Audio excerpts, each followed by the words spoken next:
안녕하십니까. 하루의 경제 주식 마무리 경주마 이재용입니다. FOMC 회의록 발표를 앞두고 지난 밤 미국 주식 안 좋았습니다. 덩달아서 우리 장도 오늘 힘들었죠. 오늘 하루 여러분 어떠셨습니까? 이렇게 어려울 때일수록 어두운 증시 상황 슬기로운 지혜를 우리 경주마 함께 하시면서 찾아보시기 바랍니다. 오늘도 힘차게 달려보겠습니다. 기수 여러분들을 소개해 드리죠. 부드럽지만 날카로운 분석, 외유내강이라는 표현이 아주 딱 들어맞는 분이 아닌가 싶습니다. 시장 전체의 흐름, 핵심 포인트만 콕콕 짚어주는 바로 그분, 오늘 제 옆에 나와 계십니다. 정광우 경제 크리에이터입니다. 어서 오세요. 네, 안녕하십니까. 돌고 돌아서 또 연준에 대한 이야기를 할 수밖에 없을 것 같습니다. 오늘 밤에는 또 어떤 이야기들이 나오게 될지 오늘 방송 시간에 상세하게 말씀을 드리도록 하겠습니다. 네, 기대합니다. 그리고 오늘 요즘 같은 때 꼭 필요한 얘기를 여러분께 전해줄 두 분 더 모시겠습니다. 어서 오세요. 네, 비관 그리고 낙관이 넘치는 시장에서 흔들리지 않는 길로 이끌어주는 분입니다. 경험에서 우러난 탄탄한 투자 철학이 그 바탕이 아닐까 싶은데요. 섹터와 종목 분석에 확고한 철학을 가진 분입니다. 하이투자증권의 이영훈 부장님, 어서 오세요. 네, 안녕하십니까. 부족하지만 지금 같은 변동이 좀 심한 장세에서 어떻게 대처해야 될지 같이 고민하는 시간을 갖도록 하겠습니다. 네, 오늘 기대합니다. 그리고 주린이에게는 늘 헷갈리지만 들쭉날쭉한 이 증시 해답은 늘 시장 안에 있다고 그러죠. 항상 시장과 교감하면서 시장이 전하는 메시지를 충실히 전달해주는 그런 분입니다. 많은 전쟁을 거치고 돌아온 역전의 용사 같은 그런 느낌입니다. 베테랑이라는 표현이 딱 어울리는 바로 그분입니다. 신한투자증권 영업부의 이선엽 부장님, 어서 오세요. 예, 안녕하십니까. 예, 어려운 시장인 것 같은데요. 어려운 시장 내에서도 많은 변화가 있기 마련이 아닌가 싶습니다. 오늘 여기 계신 분들과 함께 그 변화에 대해서 한번 논의를 해보고 그 변화 속에서 우리가 취해야 될 어떤 투자 자세 또는 전략을 어떻게 수정하고 또 기존에 있던 전략 어떻게 가져가야 될지 같이 고민해 봤으면 좋겠습니다. 네, 오늘 기대됩니다.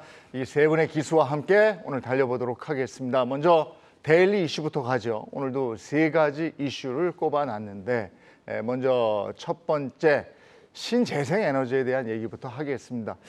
ETF가 수익률이 괜찮았다 그러죠? 네, 맞습니다. 근데 상장 폐지됐던 것까지 새로 생기면서 수익률에 가담을 했다고요? 네. 이게 사실 이제 상황에 따라 가지고서 이렇게 좀 유동적으로 변화가 있을 수 있다. 그런 말씀을 드려야 될 것 같은데요.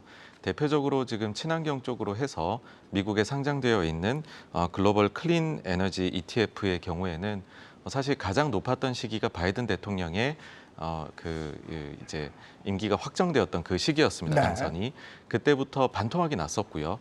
그러고 나서 최근에는 약 한 30% 정도의 랠리 이런 거를 보여주고 있습니다. 그래서 최근에 아주 높았던 유가라든지 그에 따라서 친환경이 부각이 될 수 있다라든지 그런 점들이 아무래도 좀 복합적으로 작용을 하면서 이제 친환경 쪽 관련해가지고 전체적으로 좀 바닥에서 상승이 있지 않았나 이렇게 생각을 합니다. 고유가의 수혜를 입었다고 볼 수 있는 거죠? 전체적으로 고유가에 대한 수혜도 있겠지만 궁극적으로 이런 신재생 에너지가 되기 위해서는 정책적인 배려가 굉장히 클 수밖에 없다라고 보여지는데 미국 같은 경우에 그동안 재정부양책과 관련해서 조 맨친 의원이 이와 관련한 법안에 반대를 한 적이 있습니다. 그런데 최근에 언론 보도를 통해서 이 조 맨친 의원이 그 현재 재정부양책에 대해서 의견이 지금 바뀌고 있다는 얘기들이 들리고 있고요. 이렇게 되면 규모를 떠나서 그동안 미뤄졌던 신재생 에너지와 관련된 재정부양책이 다시 부활될 수 있다는 기대감도 정책적으로 작용한 게 아닌가 이렇게 볼 수도 있겠습니다. 네, 고유가도 있지만 정책에 대한 기대감도 있다 이런 말씀이신데, 근데 그 ETF는 굉장히 성적이 좋다 이렇게 얘기를 해도 우리가 신재생 에너지 개별 종목으로 들어가면 그렇게 성적이 좋습니까? 사실 이제 국내 증시에 상장되어 있는 태양광 관련된 그 종목들 같은 경우는 그렇게 핫한 종목은 보이질 않습니다. 네. 이제 글로벌로 봤을 때는 최근까지는 이제 중국 쪽의 태양광 업체들이 상대적으로는 좀 수익이 좋았었는데 운남성에서 이제 전기 요금 혜택 주던 걸 갖다가 이제 중단을 함에 따라서 윤기 실리콘이라든지 이런 쪽이 이제 급락이 나오기 시작하면서 중국 쪽도 살짝 좀 불안해지는 와중에 이제 말씀하셨던 그 미국의 재정 정책 이런 부분들하고 이제 맞물려 가지고 탄소 제로를 2035년까지 달성하겠다라는 게 지금 유럽 전체의 어떤 방향으로 지금 설정이 된 상황이다 보니까 이런 정책적인 이슈들이 맞물리다 보니까 기대감이 지금 사실 먼저 반영이 되고 있는 측면이 아닌가 그렇게 보이고요. 주가로 말씀드리면 사실 국내에서 실질적인 수혜를 받을 수 있는 기업은 그렇게 많아 보이진 않습니다. 네. 그래서 개별 종목이 그렇게 잘 간 것 같지 않은데 ETF는 성적이 좋다 이렇게 네. 얘기를 해서 개별 종목 한번 말씀을 드려봤고요. 또 하나 신재생에너지와 더불어서 우리가 주목하는 게 원자력 아니겠습니까? 이건 지금 어떻게 돼 있습니까? 네, 원자력과 관련해 가지고서는 아무래도 정치적인 불안이 닥쳤을 때에 이제 그 에너지원의 다변화라는 측면에서 다시금 부각이 되고 있는 것 같습니다. 아무래도 러시아 이슈가 유럽을 비롯해 가지고서 여러 나라의 원자력을 다시 한번 보아야 된다라는 쪽으로 가고 있는 것 같고 실제로 이와 관련해 가지고서 향후 투자를 이야기하는 것도 나오고 있고 대부분은 이제 SMR에 대해 가지고서 많이들 이야기를 하고 있는 것 같습니다. 물론 이게 실제로 실적으로 이어지기까지는 뭐 여러 가지들의 아주 그 난관을 거쳐야 되고 시간을 좀 걸릴 수가 있겠지만은 주식이라는 것이 뭐 선반영이라는 미리 반영을 하는 부분들이 있기 때문에 그런 점을 생각을 하면은 조금 이제 관련해서 수혜주 찾자 이런 게 계속되고 있는 것 아닌가 그렇게 네. 보고 있습니다. 그 원자력 관련해서 그 대표적으로 두산중공업에 들어갔던 분들 많으세요. 근데 별로 재미 못 보고 다시 그냥 떨어지던데요. 그런 현상은 뭡니까? 뭐 전체적으로 아직까지는 기대감 반영이 먼저 앞섰기 때문이 아닐까라는 생각을 하고 있고요. 뭐 전반적으로 그동안 이제 원자력과 관련된 많은 뭐 인력 이탈이라든가 네. 아니면 좀 어려웠던 부분들과 관련해서 이제부터는 이제 다시 한번 그 진영을 갖추지 않을까라는 생각을 하고 있어서 결국에는 그 기대감 이외에 이제 현실화되는 부분들이 이제 필요하겠죠. 예를 들어서 국내에서도 원전과 관련해서 다시 산업에 대한 정책이 확산될 수 있는 어떤 기대감이 있어야 될 거고 두 번째는 어쨌든 간에 우리나라 기업들 같은 경우 항상 주가가 더 많이 오르기 위해서는 수출에 대한 개념이 있어야 됩니다. 네. 단순히 국내적인 요인으로 해서만 끝나야 되는 게 아니고 이런 기업들이 다시 경쟁력을 갖추고 이 경쟁력을 바탕으로 해외 기업들한테 많은 수주가 생길 수 있는 기대감들이 다시 있다라면 그걸 반영할 때 주가가 다시 움직일 수 있지 않겠는가 이렇게 판단해 볼 수 있겠습니다. 지금도 저희가 신재생에너지 ETF가 성적이 좋아요 하면 또 지금 이거 들어가도 되나 하는 분들도 많이 계셔서 글쎄요. 이게 우크라이나 전쟁이 끝나도 계속 갈까요? 그러면 유가가 좀 어느 정도 안정이 되지 않겠어요? 전쟁이 끝나면? 이때도 계속 갈까요? 지금 들어가도 될까요? 일단 유가가 안정될 것이냐 하향될 것이냐라는 측면을 이제 먼저 점검을 해보면 이제 과거에 뭐 50불 대 60불 대 유가로 돌아가기는 그렇게 쉽지 않은 환경이다라는 점에서 하향이 되더라도 유가는 고유가 수준 이전보다는 확실히 고유가 수준을 유지할 가능성이 높고 그다음에 이제 정책적인 측면이라든지 이런 부분들을 감안해서 본다고 하면은 결국에는 그 ETF 그 태양광 쪽이라든지 뭐 풍력이라든지 이런 쪽은 단기적인 어떤 노이즈는 발생할 수 있어도 추세는 살아서 움직일 가능성이 높다라고 저 개인적으로는 보고 있습니다. 네. 이제는 그 에너지 차원에서 보면 그 이 기름, 석유 의존도보다는 신재생 에너지 쪽으로 가는 게 맞는 거죠? 미래에는? 네, 그렇습니다. 사실 그런 기술적인 기반도 이미 계속해서 마련이 되고 있고 저 개인적으로는 이 부분은 정해진 미래다라고 생각을 네. 하고 있습니다. 다만 이제 여기 관련해 가지고서 최근에 유가가 만약에 오르내리고 이게 주가 센티먼트에는 크게 반영을 할 수 있겠지만은 실질적으로 기업들 입장에서는 유가가 오른다라는 것은 다른 원부자재도 오르기 때문에 기업들 이익이 어떻게 될 것이냐에 대해 가지고서 지금 관심사가 좀 집중이 되고 있습니다. 그래서 네. 향후 한두 분기 정도의 또 이익 나오는 부분에 이 관련 기업들을 투자자들은 좀 확인을 하고 싶어 하지 않을까 생각합니다. 예. 에너지, 신재생 에너지에 대한 이슈 점검 여기까지 하고요. 이번에는 많은 분들 한 500만 정도 되는 분들이 저희 경주마에서 뭐 거의 매일 얘기하고 있습니다만 삼성전자 주가입니다. 오늘 68,500원에 끝났죠. 이렇게 갔는데 이거 언제까지 계속 더 밑으로 가는 겁니까? 불안해가지고 말이죠. 네, 사실 삼성전자가 비싸다고 말할 수 있는 사람은 아무도 없을 것 네. 같습니다. 그러니까 시가총액이 뭐 우선주 합치면은 450조 정도가 되는데 순현금이 한 120조 정도의 이익 추정치는 변동이 향후에 클 수 있겠지만은 뭐 40조 내외로 왔다 갔다 하는 예상치가 네. 나오고 있습니다. 그러면은 충분히 이제 밸류 스탁이다 이렇게 이야기를 할 수 있는데 많은 이제 노이즈들이 있는 것 같습니다. 역시 좋지 않을 때에는 노이즈들이 더 커지기 마련인데 이런 것들을 뚫고 가려면은 뭐 영업적으로 좋아야 되는 거는 첫째로 물론 당연하겠지만 그걸 저희가 예상하기는 좀 어려운 측면이 있고 그게 아니다라고 하면은 결국에는 그 이외의 부분들 뭐 주주 정책이 조금 화끈하게 네. 나온다든지 아니면은 좀 비경상적인 성장, M&A나 이런 쪽에 대해 가지고서 좀 비전을 보여준다든지 하는 것들이 필요하지 않나 그런 것들이 주가를 반대 방향으로 올라 세울 수 있는 모멘텀이지 않나 생각을 합니다. 지금 어떤 비전을 제대로 좀 화끈하게 보여주지 못한다 이런 지적도 나오고 있는 것 같은데 실적은 역대급이잖아요. 그럼 올라야 되는 거 아닙니까? 그래서 오늘도 보면 사실 그 하이닉스보다는 덜 빠졌거든요. 네. 그래서 지금 전체적으로 시장에서 보기엔 올라가는 게 쉽지 않을 것 같지만 그렇다고 여기서 추가적으로 하락하는 것도 기업적인 밸류에이션 측면에서 놓고 보면 굉장히 고민들이 많았던 거 아닌가라고 생각이 들고요. 또 이제 삼성전자라는 기업은 단순히 반도체 기업으로만 볼 게 아니라 사실 매크로 환경에 가장 또 밀접하게 연관돼 있는 게 삼성전자입니다. 예를 들어서 앞서도 우리가 유가와 관련해서도 얘기를 했지만 우리나라 같은 경우 최근에 무역 수지가 지금 적자를 기록하고 있지 않습니까? 향후에 유가가 또는 원자재 가격이 하향 안정화됐을 경우 그러면 우리가 알고 있는 무역 수지 같은 경우가 흑자로 돌아설 가능성이 높고 그렇게 흑자로 돌아설 경우에 외국인들 입장에서는 단기적으로 환차익을 노릴 수 있는 좋은 기회가 될 수도 있습니다. 네. 이럴 경우는 삼성전자를 필두로 한 업종 대표주를 이렇게 사게 되는데 네. 그럴 가능성도 염두에 둘 수 있다라는 게 아마 여의도의 시각이 아닐까라는 생각에서 놓고 보면 삼성전자가 지금 많이 어려움에 처한 것도 사실이지만 그렇다고 해서 부정적으로만 너무 바라볼 게 아니라 이런 어떤 매크로 환경의 변화가 삼성전자한테 줄 수 있는 어떤 그런 요인에 대해서도 한 번 더 점검이 필요한 시기가 아닌가라고 지금 얘기를 해볼 수 있을 것 같습니다. 근데 이제 투자하고 계신 분들은 불안하단 말이죠. 68,500원이면 52주 신저가가 68,300원인데 이제 얼마 안 남았단 말이죠. 예. 그러면 과연 개인 투자자들의 지금 분위기는 어떤가 한번 말씀 좀 해주세요.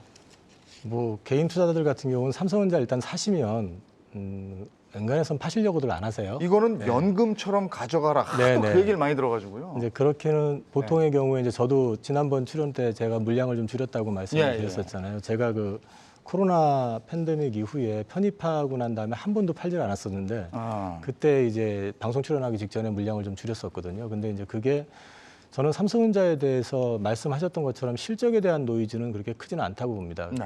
반도체가 기본 베이스를 깔고 있기 때문에 그렇기는 한데 이제 문제는 삼성전자가 가지고 있는 10년간의 가장 큰 문제는 성장에 대한 성장 동력의 부재가 가장 큰 문제였거든요.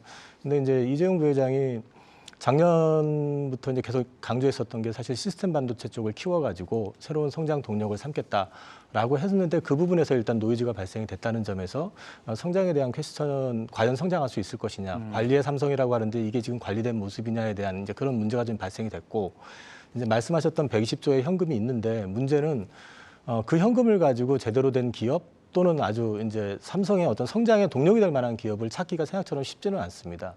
그러니까 암 같은 경우도 그 인수하려고 하더라도 결국에는 이제 각 국가의 승인을 받아야 되는데 사실 거의 무산되는 분위기잖아요. 지금 사실 그런 걸 감안해서 봤을 때 또 삼성의 어떤 그 문화하고 서구 기업들을 인수했을 때 사실 여태까지 삼성전자가 제대로 키우거나 성공했던 사례가 거의 없습니다.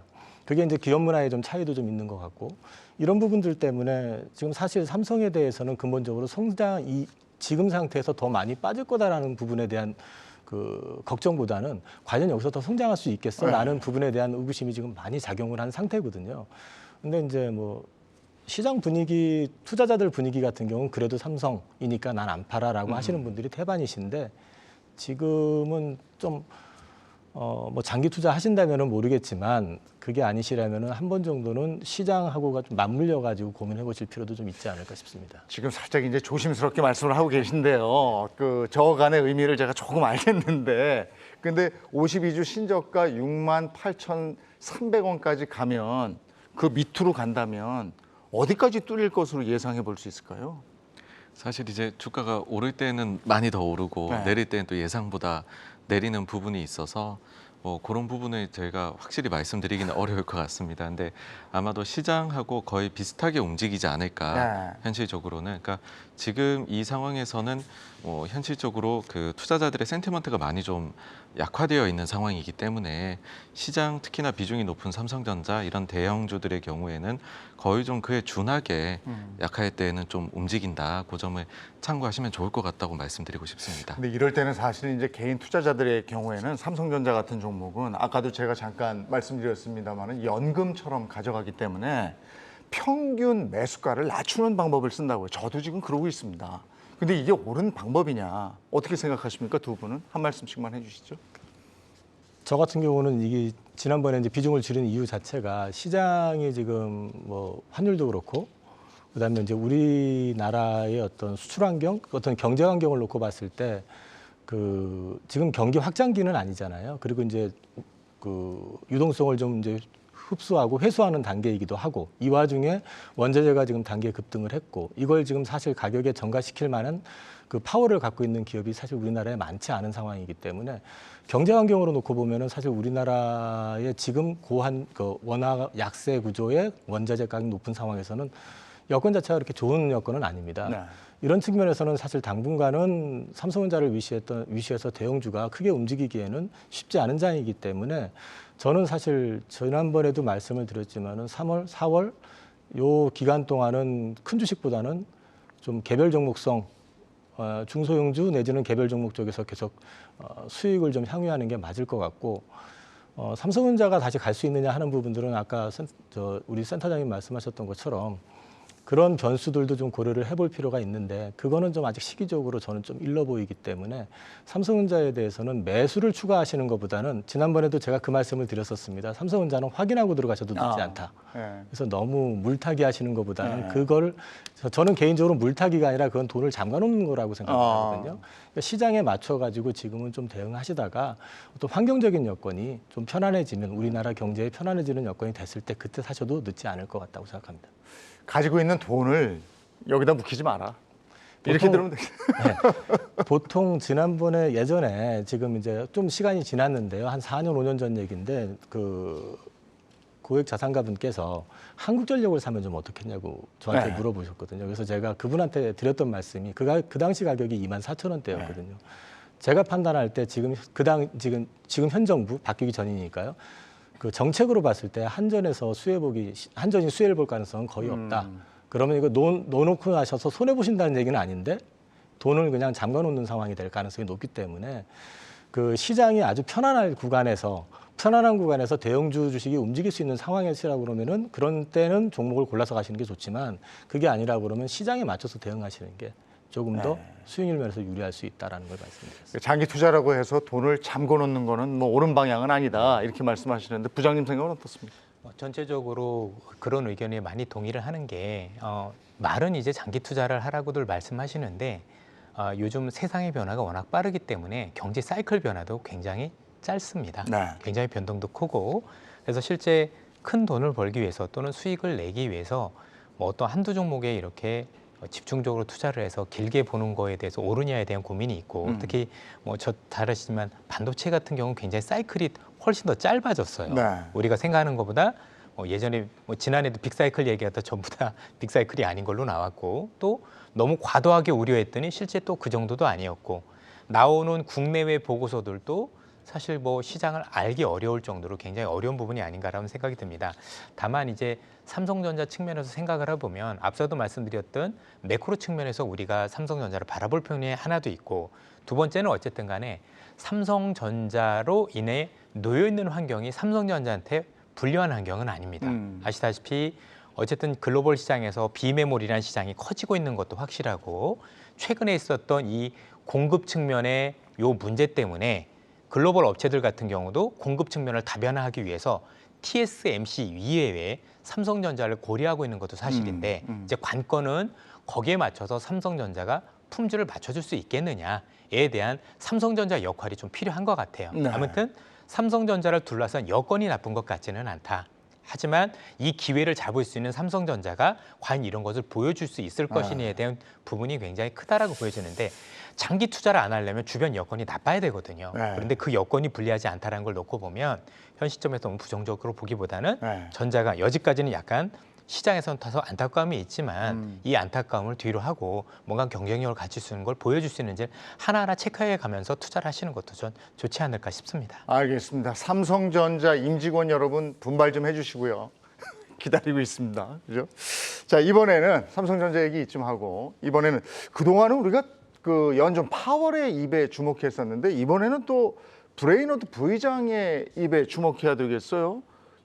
이분 얘기 때문에 지금 미국 주식도 그렇고 우리도 그렇고 이런 거 아닙니까 지금? 네, 그렇습니다. 그 브레이나드 부의장이 어저께 화상 회의에서 한 발언들 때문에 그때부터 이제 증시 분위기가 바로 바뀌었었습니다. 근데 사실 조금 이해가 안 되는 측면도 있으실 거라고 생각을 해요. 왜 그러냐면은 특별히 어저께 한 이야기가 그 전에 했었던 다른 연준 위원들의 말하고 배치되는 말이 아니었습니다. 그러니까 뭐 지금까지 최근에 한 1, 2주 동안에 나왔던 수준의 매파성을 보였는데 그런데 굳이 해석을 해보자면은 브레이나드라는 부의장이라는 그런 자리가 주는 부분 그리고 비둘기로 워낙 알려져 있었던 부분 그런 점들이 조금 복합적으로 작용을 한 것이 아닌가라고 생각을 합니다. 그리고 인플레를 잡기 위한 아주 강력한 그 의지를 표명했다라고도 할 수 있을 텐데요. 어저께 발언을 했던 자리 자체가 어떤 거였었냐면은 인플레이션이 불평등에 주는 영향에 대한 부분이었고 실제로 소득 분위별 계층별로 따라 가지고서 인플레이션이 미치는 영향이 굉장히 다르다. 그 점을 거의 대부분의 시간에 할애해 가지고서 기조연설을 하고 거의 끝부분에 가서 그래서 우리가 인플레를 잡기 위해서 QT 자산 감축을 더 빠른 속도로 할 수 있다. 이 부분이 몇 줄이 나왔었던 건데 그때 이제 시장이 크게 좀 반응을 했었습니다. 비둘기적인 표현을 하는 분이 매파적 성향의 말을 하니까 시장이 더 놀랬다. 이렇게 봐도 되겠습니까? 전체적으로는 그럴 수도 있겠지만 냉정하게 지켜보면 그 영향 말고도 최근에 미국 시장이 단기 반등이 네. 어느 정도 마무리됐다라는 측면들도 분명한 것 같아요. 예를 들어서 지난번에 처음에 이런 양적 긴축을 굉장히 강하게 한다고 하고 또 이제 0.5%포인트 이상 몇 번 올린다라고 얘기했던 네. 부분들이 반영될 때는 주가가 굉장히 많이 눌려 있었던 부분이었는데 최근에는 미국 같은 경우 반등이 상당 부분 진행된 상황이었기 때문에 사실 이런 양적 긴축이라든가 아니면 추가적으로 긴축에 대한 얘기가 나왔었을 때는 추가적으로 이게 오르긴보다는 어떻게 보면 단기 차익 실현에 대한 욕구가 굉장히 커질 수 있는 부분들도 전 작용했지 않았나라는 생각이 들고 특히 이제 어제 같은 경우 미국이 빠졌지만 그 전날에 오른 거 트위터 때문에 오른 부분들도 컸기 때문에 네. 어떻게 보면 조금 억지로 오른 부분에 대한 그런 반작용도 있었다 이렇게 판단을 해볼 수가 있을 것 같습니다. 단기 반등에 대한 우려가 작용이 됐다면 이 하락은 조금 더 갈 것 같습니까? 어떻습니까? 저는 지금 올해 이제 나스닥 상승 폭이 이전처럼 뭐 전고점을 돌파하고 이럴 가능성은 크게 많지 않다고 생각을 하고 있고요. 어저께 이제 그 발언 자체도 사실은 일종의 그 시장에 주는 시그널을 이제 그때그때 줘가지고 뭐 예방주사까지는 아니지만은 이게 주가가 좀 과열되려고 하는 측면, 오버슈팅 하려고 하는 측면들을 좀 눌러놓는 측면도 있지만 이게 지금 이제 한 달 조금 더 남았잖아요. 네. 5월 연준이. 그러면 이제 지금부터는 사실은 그걸 좀 어느 정도 시장에다 알려줘야지 지나치게 오버슈팅이 된 상태에서 충격을 받는 것보다는 확실히 덜 충격을 받을 수 있다라는 측면도 좀 생각을 한 것 같아요. 저는요. 누가 발표를 했느냐가 중요한 게 아니고 사실은 이제 앞으로도 그런 얘기들은 시간이 가면 갈수록 이제 계속 나올 가능성이 있다. 네, 그렇게 보고 있습니다. 이런 금리 인상이나 시장에 대한 뭐 이런 것들은 선 반영됐다 이렇게 저희도 늘 얘기를 했었는데 이게 이제 발표를 했음에도 불구하고 이 주가가 가면 선 반영됐다 이러고 그다음에 이게 이제 다시 내려가면 충격이다 이렇게 얘기를 해요. 이런 표현들이 나오는 이유가 있는 거잖아요. 그만큼 주식시장을 예상하기 어려워서 사후적으로 그렇게들 표현을 한다라고 생각을 합니다. 근데 지금 누가 뭐라 해도 최대 이슈는 연준이 어떤 식으로 행동을 할 것이냐. 저희가 왜냐하면은 코로나 이후로 굉장히 많은 유동성을 경험을 했었는데 네. 그래서 연준은 항상 투자자의 편일 줄 알았는데 지금은 안면 몰수하고 가고 있고 그 강도를 점점 높여가고 있다 보니까 이 점에 아무래도 많이들 집중을 하시는 것 같습니다. 근데 이것과 더불어서 저는 뭐 꼭 챙겨 보셔야 된다라고 말씀드리는 부분이 지금이 이제 실적 시즌에 들어왔습니다. 실제로 인플레이션이 과연 기업들 실적에 이거를 다 가격 전가를 할 수 있느냐 없느냐. 마진이 그 코로나 이후로 역대급으로 좋았습니다. 이런 부분들이 유지가 될 수 있느냐 없느냐 이런 부분들을 연준 이슈와 함께 또 보셔야지 증시를 예상하시는 데 도움이 되지 않을까 생각합니다. 네. 자연스럽게 이슈에서 오늘 주제로 이제 넘어가는 건데요. 연준 얘기가 오늘 주제로 정해져 있기 때문에 연준이 이렇게 시장을 들었다 놨다 해야 되는 겁니까? 원래 임무가 그겁니까? 전체적으로 시장에 영향을 주려는 의도는 아니고요. 네. 연준이 이제 있을 때마다 그 역할이 다를 수밖에 없을 네. 텐데 지금은 누가 보더라도 정말 너무 높은 인플레이션, 네. 이 인플레이션이 지속된다라면 단순히 인플레이션으로만 끝나는 게 아니라 미국 경제가 지속 성장 가능한 환경을 저해하게 됩니다. 네. 그런 측면에서 인플레이션을 지금 잡아야 된다는 책무가 있는 거고, 그래서 항상 인플레이션과 우리가 알고는 경기와 균형을 굉장히 맞추는 게 이 연준의 역할인데, 현재는 우리가 알고 있는 너무나도 높은 인플레이션이 있다 보니까 현재 발언을 통해서도 현재는 우선순위가 경제보다는 인플레이션이다라 얘기를 하는 거고요. 특히 이렇게 인플레이션을 잡을 수 있는 환경, 예를 들어서 고용이라든가 성장이 그래도 연준이 이렇게 때려도 맞아도 맞을 수 있는 맷집이 있을 때 어느 정도 인플레이션을 잡기 위해서 이런 행동을 할 수밖에 없다라는 점이 우리 시장이 좀 불편한 건데, 그것보다 더 중요한 건 아시다시피 연준이 좀 실기를 한 게 분명히 있거든요. 네. 그러면 처음부터 차분히 물가를 잘 잡아왔었으면 이 정도 긴축에 대한 스탠스는 아니었을 텐데, 그동안 연준이 실기했던 부분까지 한꺼번에 만회하려는 게 지금 시장에 함축적으로 묻어나 있고, 또 현재 그 기다리는 기간 와중에서도 인플레이션과 관련된 부분이 완화가 된 게 아니라 우크라이나 침공이란 새로운 변수를 맞아서 네. 사실 더 악화된 부분이 있거든요. 어떻게 보면 연준 입장에서 본 가장 아찔한 상황이 왔다라고 봐야 되겠죠. 그러면서 기존 했던 것보다 점차 발언에 대한 수위가 올라간 것도 네. 이런 영향이 있다라고 봐야 되기 때문에 연준이 꼭 시장을 안 좋게 한다, 들었다 놨다 이런 역할이라기보다도 네. 연준이 굉장히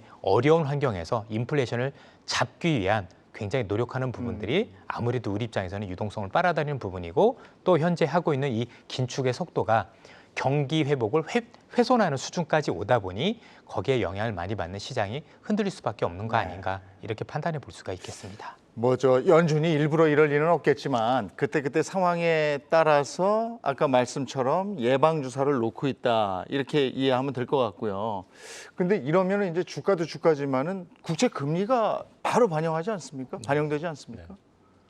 지금 어저께 그 브레이너드 부의장 그 발언 이후에 장기 부채 금리가 급상승을 하면서 이제 그 금리 역전 현상, 이런 부분들이 장단기 금리 역전 현상 이런 게 다시 이제 회복이 되고 했는데, 사실은 지금 어저께 그 부의장이 얘기했던 그 내용 중에 몇 가지 함의가 저는 있다고 생각을 하는 게, 그 중에 하나는 최근에 이제 장단기 금리 역전 현상에 대해서 많이 우려를 했었잖아요. 네. 근데 실제로 그 장단기 금리를 갖다 그러니까 장기 금리를 다시 회복시키는데 그러니까 할 수 있는 방법이 여러 가지가 있는데, 그 중에 하나가 QT 쪽을 강화하는 거거든요, 사실은. 그러니까 실제로 보면은 만기 연장을 안 하는 것뿐만 아니라 실제 보유하고 있는 유동 채권을 팔 수도 있다라는 걸 이제 시장에다 던져준 거로 볼 수 있거든요. 네. 그렇기 때문에 이제 그 소위 말해서 장단기 금리 역전을 통해 가지고 돈맥이 막히면서 전체 경제가 그 침체로 이제 접어드는 걸 막겠다라는 그런 의도를 가지고 지금 여러 가지로 지금 연준에서는 운전자적인 역할로 지금 그걸 다 조정을 해나가면서 네. 시장 반응을 체크하고 있는 단계가 아니냐, 그렇게 보고 있습니다. 지금 이전에 그 미국 나스닥 지수를 보면 3월 14일이 최저가였어요. 그러다가 3월 15일에 연준 금리 인상이었었고, 연준 금리 인상 발표 이후에 오른쪽으로 쭉 우상향 했단 말이죠. 근데 지금 이제 오늘 밤이죠. 네, 그렇습니다. 회의록 발표가. 예. 근데 어제 시장이 이렇게 내려갔다가, 그러면 회의록 발표를 하면 또 이제 괜찮은 것 같아 하고 올라갈까? 물론 그 내용이 어떤 내용인지 모르겠습니다만은 어떻게 될 것 같습니까? 이번에 의사록에 담겨 있는 메시지는 개인적으로 봐서는 꽤나 매파적이지 않을까라고 생각을 합니다.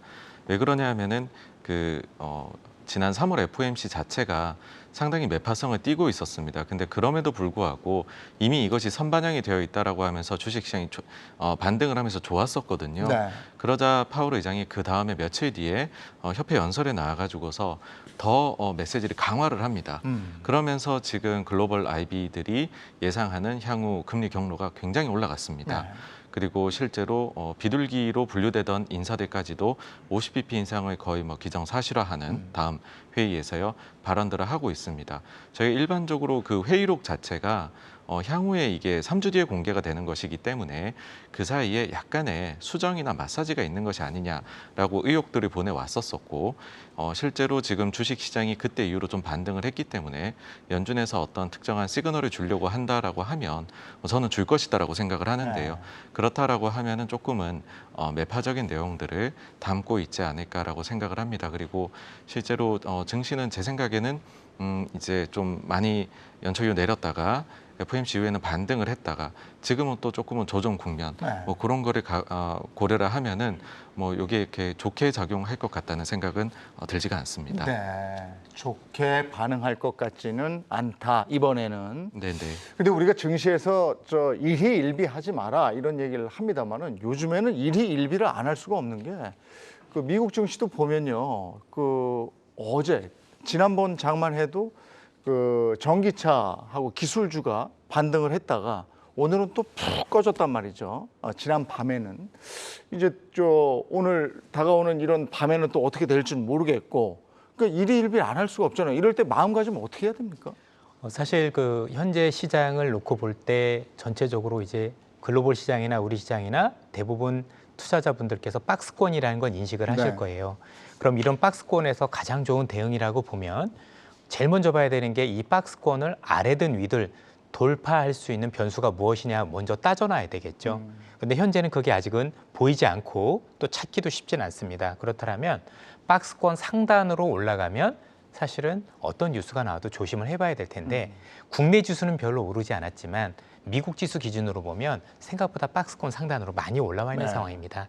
그러다 보니까 실제 연준이 매파적인 것도 있지만 어쨌든 반등을 많이 했으니 거기에 대한 부분에 대해서도 더 작용하는 게 아닌가. 왜냐하면 이 박스권 상단까지 올라온 상황에서 이걸 뚫고 더 올라가기 위해서는 현재 상황에서 인플레이션이 완화가 된다든가 그로 인해서 또 연준의 어떤 이걸로 인해서 그럼 긴축도 완화될 수 있겠다는 기대가 형성이 돼야 이 위로 올라갈 수 있는 건데 그렇지 않다라고 놓고 보면 그 이상으로 올라갈 원동력은 약한 거 아니겠습니까? 그러면 여기 상황에서 조금 더 매파적으로 오히려 더 발언을 하게 되면 거기에 대해서 더 반응을 격하게 할 수밖에 없다. 이렇게 볼 수가 있을 것 같고요.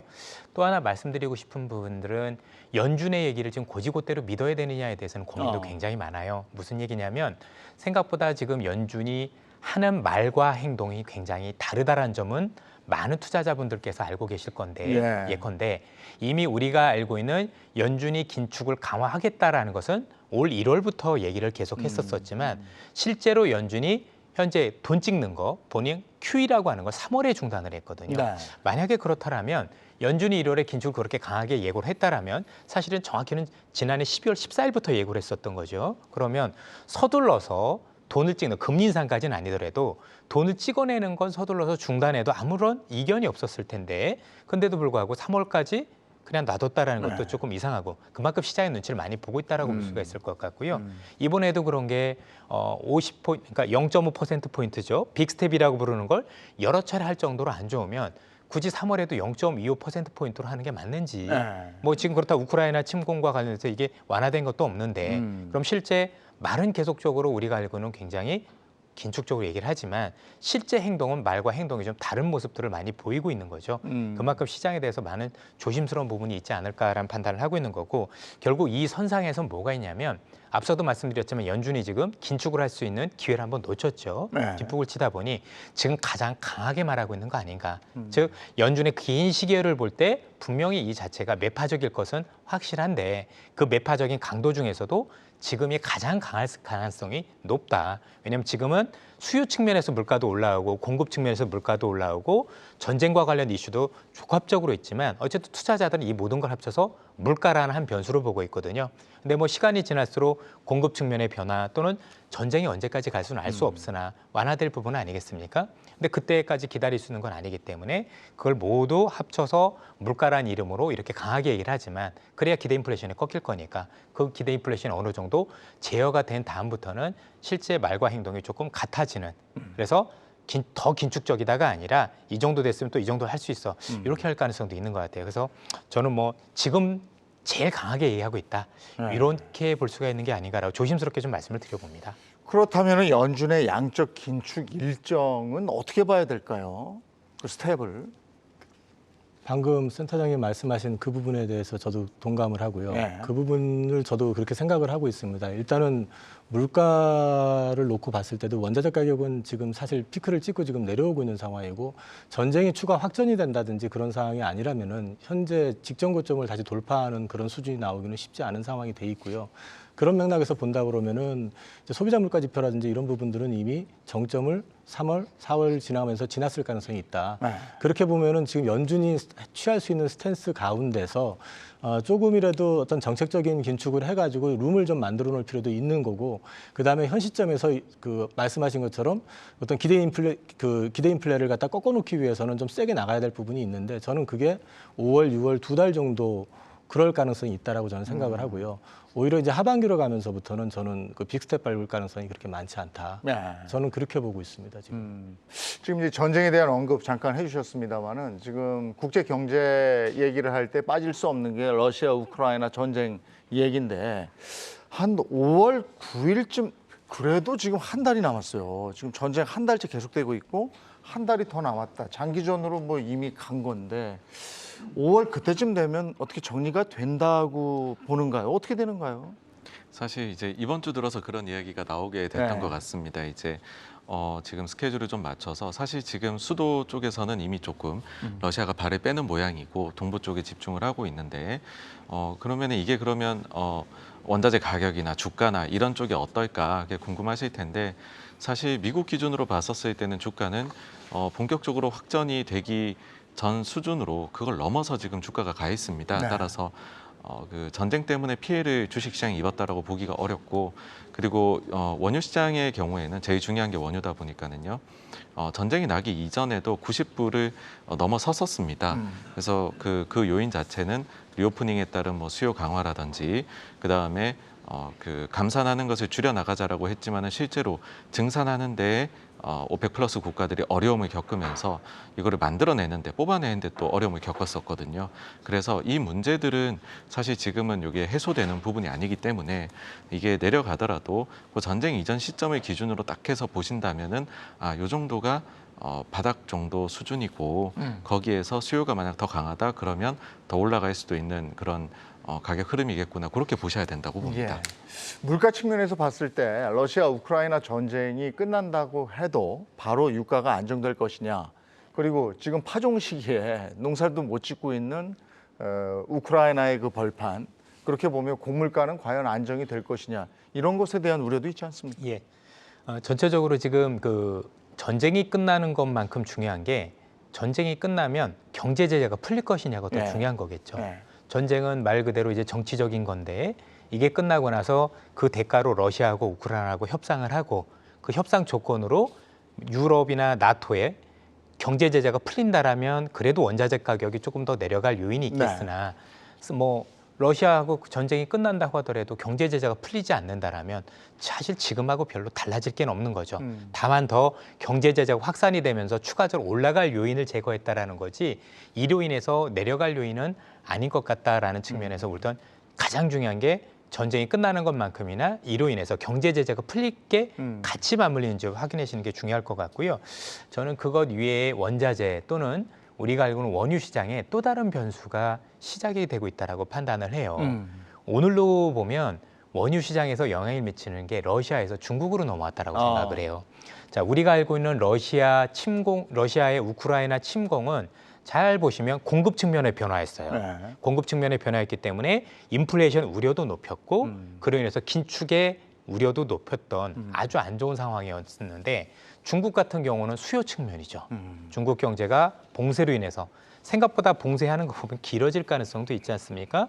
그러면 중국의 수요가 급감할 텐데 이것도 안 좋은 거죠. 그런데 유가는 같이 끌어내리고 있어요. 네. 그래서 오늘 새벽에 보시면 미국 시장 끝난 거 보면 분명히 러시아에 대한 추가 제재 얘기가 나오고 있는데도 유가가 빠졌습니다. 네. 요거는 중국에 대한 영향을 반영했다라고 보여지거든요. 만약에 그래서 지금 우리가 그동안에는 우크라이나나 러시아만 봤지만 중국의 이슈가 어떻게 또 원유나 원자재 시장에 작용하는지 봐야 되는 게 대부분 투자자분들 아시겠지만 대부분 원자재 수요의 50%가 중국이에요. 네. 사실 러시아 이슈보다 더 큰 게 이제는 중국 이슈가 되어간다. 그래서 이로 인해서 중국의 수요 감소 사실 안 좋죠. 이게 이제 지수에 반영이 되면 분명히 부정적일 건데 대신에 인플레이션 우려도 같이 끌고 내려갈 수 있을 가능성도 완전히 배제할 수는 없어 보인다. 그래서 중국의 역할이 커지면서 단기적으로 안 좋겠지만 앞서 말씀드린 것처럼 러시아는 유가도 끌고 올라가고 긴축에 대한 우려도 같이 끌고 올라갔다면 중국의 이슈는 수요를 끌고 내려오는 건 안 좋지만 어쨌든 인플레이션 우려를 동시에 끌고 내려올 수 있는 변수라는 점에서 단기적으로 볼 때 우리한테 아픈 변수인 건 맞지만 조금 더 길게 보면 이게 우리가 독이 아닐 수도 있다라는 측면에서 중국의 이 변수가 어떻게 원자재 시장 또는 주식시장에 작용하는지 한 번 더 면밀히 검토할 필요가 있지 않을까 싶습니다. 그러면 우리가 봐야 될 것은 중국 봉쇄가 확대될 것인가 아니면 이쯤에서 봉쇄를 풀 것인가 이 부분 일단 주목을 해야 되는 것이고 그다음에 중국 시장 자체 분위기 같은 것도 파악을 해봐야 되는 건가요? 지금 말씀하신 것처럼 사실 이제 중국이 워낙에 차지하는 비중이 크다 보니까 그것도 이제 우리나라 같은 경우는 또 중국의 영향을 또 되게 많이 받는 구조잖아요. 경제 구조 자체가. 사실 이제 중국이 만약에 폐쇄가 확산이 되고 장기화된다 그러면 그 데미지는 사실 미국보다 우리가 더 많이 받게 될 수밖에 없는. 그래서 또 우리가 또 영향을 또 더 많이 받을 수밖에 없는 환경이기는 한데 이제 말씀하신 것처럼 중국이 그 하마처럼 계속 빨아들이던 원자재 수요라든지 이런 부분들이 줄어들게 되면 확실히 이제 물가에 대한 부분 이런 부분들이 또 줄어들면서 반대로 이제 미국 연준의 어떤 움직임 또는 스탠스가 조금 유연해질 수 있는 그런 환경을 또 만들어줄 수 있다는 측면에서는 반드시 그걸 지켜보시는 게 맞을 것 같습니다. 이렇게 한 바퀴 돌아서 다시 이제 우리 국내로 돌아와 보면 지난 한 달 동안 외인들이 코스피에서만 5조 원 가까이 순매도를 했습니다. 이걸 어떻게 봐야 됩니까? 사실 최근에 뭐 반등을 좀 하기는 했었지만 네.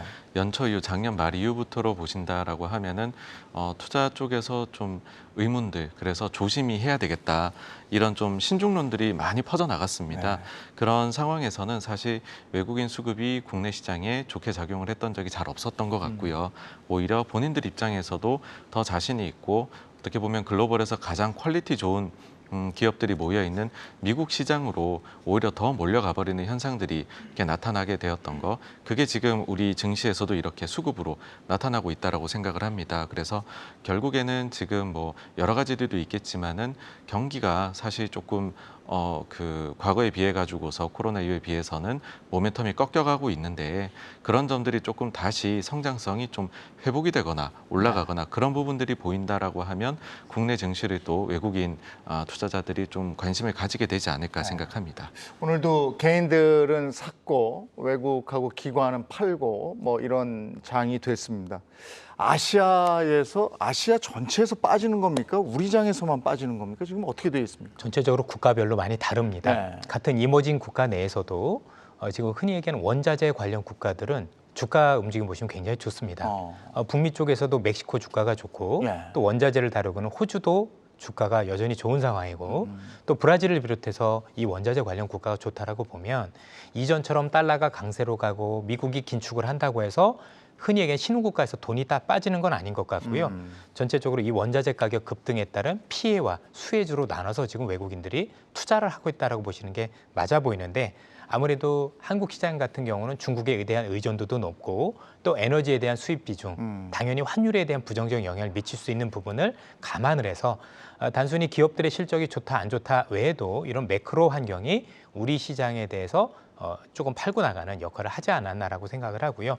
반대로 생각해 보면 결국 외국인들이 들어올 수 있는 가장 큰 환경 중에 제일 1번 조건은 역시 원자재 가격의 안정에 있을 가능성이 높다라고 보여지고 결국 이제 유가가 가장 큰 키가 되겠죠. 유가를 비롯해서 원자재가 현재 수준보다 조금 더 하향 안정화되는 모습을 보인다라면 앞서도 삼성전자와 연결해서 말씀을 드렸지만 외국인들 입장에서는 환율과 관련해서 원화에 관한 환차익을 올릴 수 있는 굉장히 좋은 시그널이 되겠죠. 그러니까 반대로 생각해 보면 원자재로 피해봤던 국가가 원자재가 가격이 안정이 됐을 때 가장 수혜를 볼 수 있는 그 부분도 생각을 해야 되는데 다만 이게 이제 단순히 오늘 내일 될 거냐 여부에 대해서는 저희들도 쉽게 말씀드릴 수 없기 때문인 거지 전체적으로 이런 환경이 어느 정도 조성이 된다 그러면 외국인들 입장에서는 로테이션 차원에서 그동안에 올랐던 원자재 관련 국가에 대한 차익 실현 또 반대로 그걸로 인해서 수혜를 볼 수 있는 국가들에 대한 비중 확대 이런 것들을 노려볼 수 있지 않을까라고 생각이 됩니다.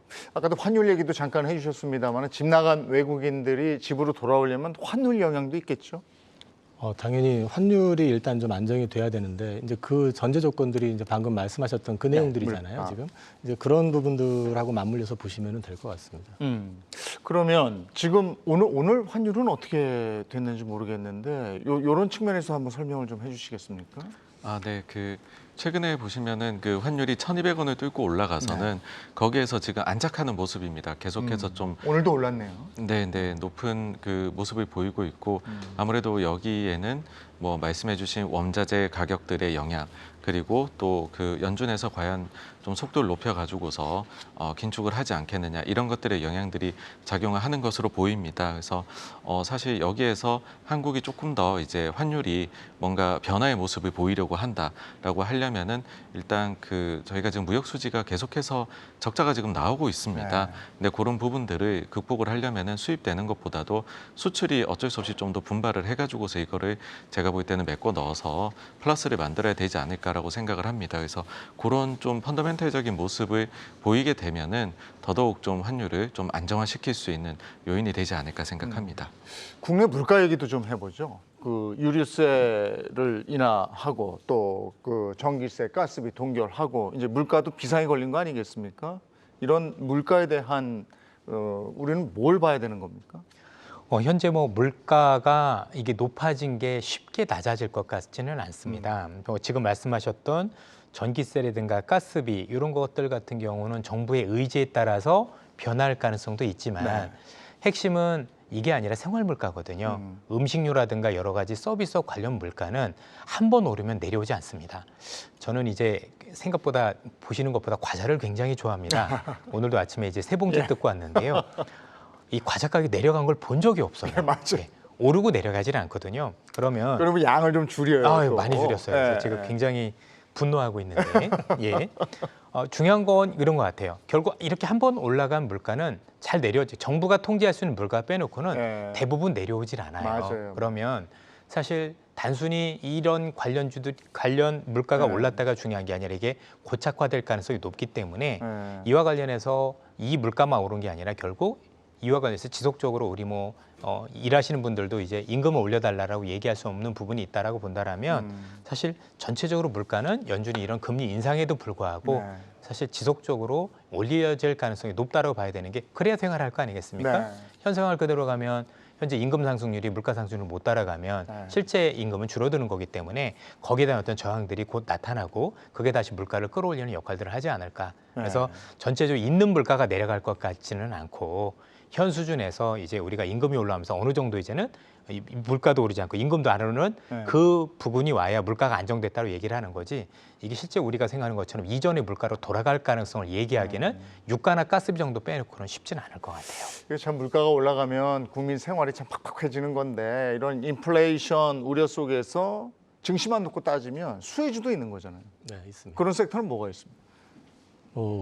음식료 같은 경우도 이제 곡물가 올라가는 거 이제 반영을 해서 분명히 이제 가격은 올리는데 보통 곡물가가 급등하게 되면 그 패턴을 다 따라가지는 못하고 부분만 반영하기 때문에 사실은 이제 이익이 줄거든요.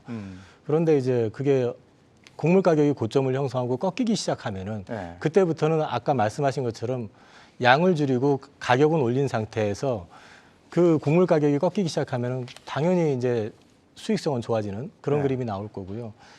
이제 물가에 대해서 사실 좀 그런 가격 전가력이 있는 또는 이제 강제적으로 먹어야 되는 거고 하니까 그런 부분들은 좀 효과가 있을 수 있는 반면에 우리 생활 물가가 너무 높아지게 되면 현실적으로 이제 그 안 오른 건 급여밖에 없다고 그러잖아요. 근데 월급만 안 오르는 그런 현실이 된다고 그러면 사실 소비 자체가 위축될 수밖에 없잖아요. 네. 이제 이런 부분에 대한 딜레마가 분명히 있고 또 한국 같은 경우는 이게 기축 통화가 아니기 때문에 또 이제 달러에 연동을 해가지고 많이 변동을 하는데 지금같이 원화 약세 상황이 장기간 지속이 되거나 이게 좀 회복이 되질 않으면은 원자재 가격을 이제 수입 물가 자체를 낮출 수가 없기 때문에 이런 부분들이 조금 더 고통스러울 수도 있다.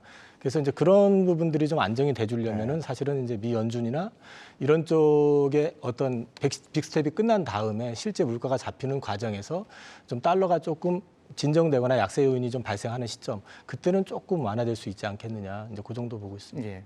시간이 거의 다 됐습니다만은 요즘 같은 때 요거 하나만 꼭 주의하세요. 시장 참여 여러분 하고 한 말씀만 해주신다. 전체적으로 이제 시장 대형주들의 움직임이 굉장히 약하다 보니까 중소형주 중심으로 굉장히 큰 수익률 게임에 들어가고 있는 것은 사실이고요. 일부 종목들 같은 경우는 상식을 넘어선 움직임들이 많이 있는 것 같습니다.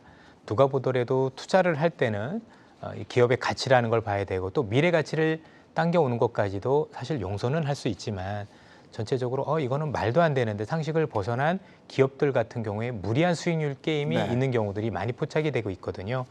이게 이제 프로드 분들은 모르겠지만 지금 투자하는 입장에서는 굉장히 여기에 대해서 눈길을 돌리는 건 지양해 주셨으면 좋지 않을까라는 알겠습니다. 생각이 들고요. 예. 특히 뭐 이런 어려운 시장에서는 뭐 신용이라든가 이런 무리한 레버리지를 알겠습니다. 하신 것도 좀 안 하셨으면 좋겠습니다. 예.